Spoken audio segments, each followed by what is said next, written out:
Hello everyone, welcome to Storytelling with Jaya and Phoenix. I'm Jaya, your maternity community champion from Venture Community Centre, and as I've just said, this is my son Phoenix, and sometimes we're really lucky, most of the time actually, we get Phoenix to listen to the story with us each week, which is fantastic because sometimes he joins in and it's nice.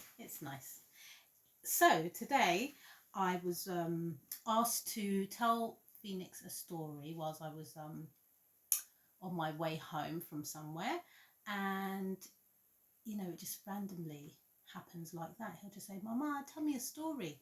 So today I made up a story about a coconut, and I'm going to see if I can remember that story for you guys. So are you ready? Are you ready? Shall we sing the hello song? Yes. Okay, count me in. Yes. 1, 2, 3, go! Hello everyone. Hello everyone. Hello everyone. It's time to say hello. Hello Jaya. Hello Phoenix. Hello everyone. It's time to say hello. Okay, so I'm ready to tell you the story about this exquisite coconut. Once upon a time, there was a family. This family consisted of two people, Mum and her son, Bobby. Bobby's mum was very poor. She didn't have much money. And every day they really struggled to find food to eat. Even though they didn't have much, Bobby's mum tried to make sure that they ate healthily every day. On this particular day, Bobby's mum said, "Bobby, I need you to do me a favour. I'm feeling quite poorly, so I can't do it myself. And you are big, tall and strong and very sensible and skilled. Bobby, will you please go down to the beach and fetch me a mango?" So Bobby and his mum, I forgot to tell you, they lived in Jamaica, a very warm Caribbean country with beautiful beaches and great, gigantic coconut trees. So off Bobby went. It was a long journey to the beach. He walked for half an hour and he thought, "Oh no, actually I won't go to that beach because this other beach has lots more coconut trees and they're much wider and bigger. They have far more coconuts." So he took a U-turn and went to a beach that was a little bit further away. So he walked for 45 minutes. He didn't complain. He didn't stop. He kept going. And finally he arrived at this special beach, which was gorgeous. The sand was white and the sea was clear. You looked through the sea and you could just see everything that was under the water. You could see the sea moss. You could see the coral. You could see the crabs. It was gorgeous. And Bobby had to be quite careful not to get distracted by all of the beauty on this beach. So he refocused and he looked around at the coconut trees and he thought to himself, that one that dances like a ballerina when the wind blows. I'll go and get my coconuts from that one. So he ran over to the great big coconut tree and he gave it a big shake and he sang this song: "Shaky, shaky, shaky, shaky, wakey. Shaky, shaky, shaky, shaky, wakey.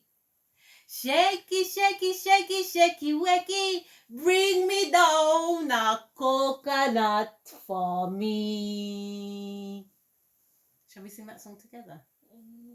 Let's pretend to shake the tree. You can do it with us. Ready? On 3. 1, 2, 3. Shaky, shaky, shaky, shaky, shaky. Shaky, shaky, shaky, shaky, shaky. Bring me down a coconut just for me. And guess what happened? With all the song and the shaking, and singing from the heart, three coconuts fell from this coconut tree. And Bobby thought, oh, what am I going to do? Do I take 3 home or do I take just the one, like what Mama told me to do? And he had a little pensive moment. And then he thought, well, we don't have much food at home, so it would be a good idea to stock up and take 3. But what if there's another boy or girl that come to this beach who are also hungry and don't have much food at home, and they are unable to shake coconuts from the coconut tree? Maybe I should leave 2 coconuts for someone else who might need food like our family does, and I'll take 1 home. So that's what Bobby decided to do. He walked about 45 minutes home.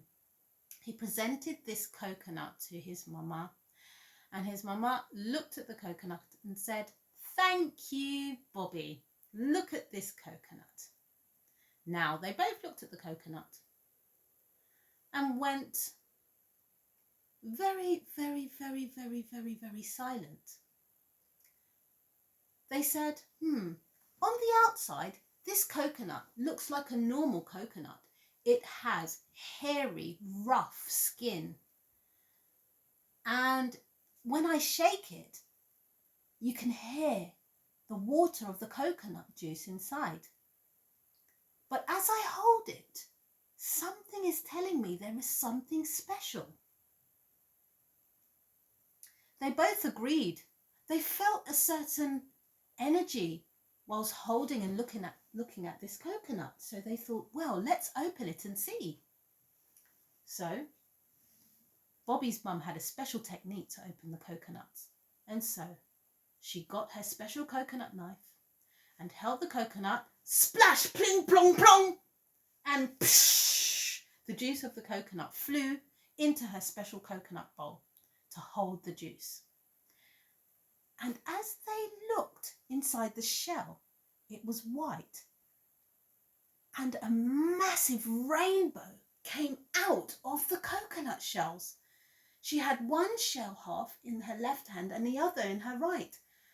And this glorious rainbow went from the left all the way over to the right. It was unbelievable. Bobby's jaw had just dropped open.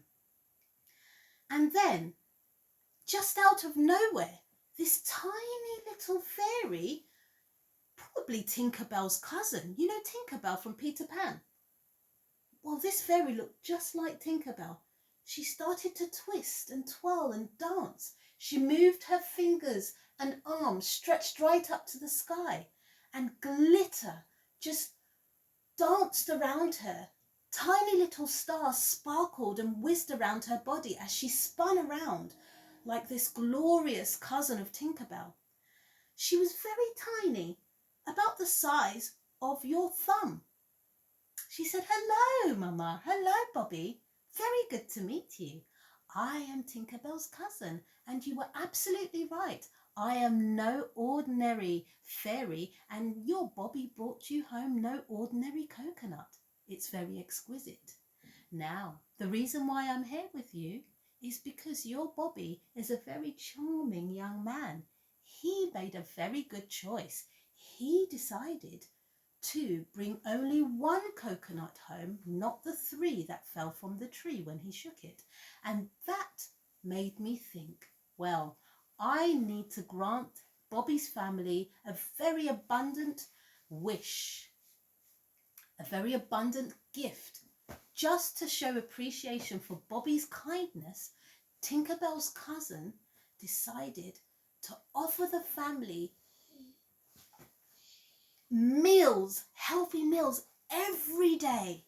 They would never go hungry ever again, and their house turned into something very exquisite, like a very mini castle. The windows were stained glass, lots of colours, and the walls no longer had cracks. They were painted white. Everywhere in the house, the tiny house, was glistening. It was just beautiful. Their own little retreat. And with all of those magical moments made by Tinkerbell's cousin, their lives were transformed, all because of the kindness of Bobby. And they lived happily ever after. So that's the story of Bobby and the coconut, the magical coconut. I just named that one as well. Okay guys, so thank you so much for listening. I'm going to read Phoenix another story without the camera on, so we're going to see you next week. Have a lovely week. Take care. Do you want to say bye? Bye. Goodbye everyone. Goodbye everyone. We Goodbye didn't everyone. do It's time to hello say song. goodbye. We did do a hello song.